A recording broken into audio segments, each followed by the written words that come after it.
भारत की बेटियां जिन्होंने ओलंपिक्स में भारत को मेडल दिलाए हैं। पिछले एपिसोड में हमने बात किया था कर्नम मल्लेश्वरी, साइना नेहवाल और मुक्केबाज मैरी कॉम की। अब हम बात करेंगे बैडमिंटन स्टार पीवी सिंधु, जो 2 बार की कॉमनवेल्थ गेम में गोल्ड मेडल अपने नाम कर चुकी है। हैदराबाद की पुसराला वेंकट सिंधु 21वीं सदी में एक खेल के प्रतीक के रूप में सामने आई और वो भारत में खिलाड़ियों के लिए एक चमकता प्रकाश स्तंभ बन चुकी थी। यह शटलर पिछले एक दशक में दुनिया भर में दर्जनों खिताब जीतकर दुनिया के शीर्ष पर पहुंच चुकी थी। उच्चतम स्तर पर पीवी सिंधु की निरंतरता को कुछ हद तक उनके माता पिता से विरासत में मिली। पीवी सिंधु का जन्म 5 जुलाई 1995 को हैदराबाद में हुआ।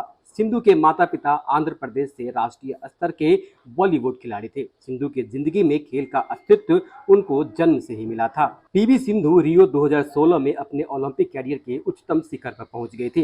राउंड ऑफ 16 में ताइजुंग को हराने के बाद उन्होंने क्रमशः क्वार्टर फाइनल और सेमीफाइनल में दूसरी वरीयता प्राप्त वांग जिहान को, जापानी स्टार नजुमा ओकुहारा को पछाड़ा और मेडल जीतने के रास्ते में स्पेन की कैरोलिना मारिन को आखिरी बाधा थी। इस मुकाबले में सिंधु तीनों सेटों में मारिन से हार गई, जहां सिल्वर हासिल करना भारत के लिए एक बड़ी उपलब्धि थी। टोक्यो ओलंपिक में भी पीवी सिंधु खड़ी उतरी। ऐतिहासिक कांस्य पदक जीतने की राह पर आगे बढ़ते हुए पीवी सिंधु सेमीफाइनल से पहले एक भी गेम नहीं गंवाया था। उन्होंने ग्रुप स्टेज पर अपना दबदबा कायम रखा और नॉकआउट में भी अपना दबदबा जारी रखा, जहां उन्होंने डेनमार्क की मिया ब्लिचफ्लेट को अंतिम 16 में और जापान की नंबर सीड यामागुची को आखिरी को क्वार्टर में हराया। हालांकि वह सेमीफाइनल में हार गई, लेकिन पीवी सिंधु ने चीनी ताइपो को तानजियो को कड़ी टक्कर दी।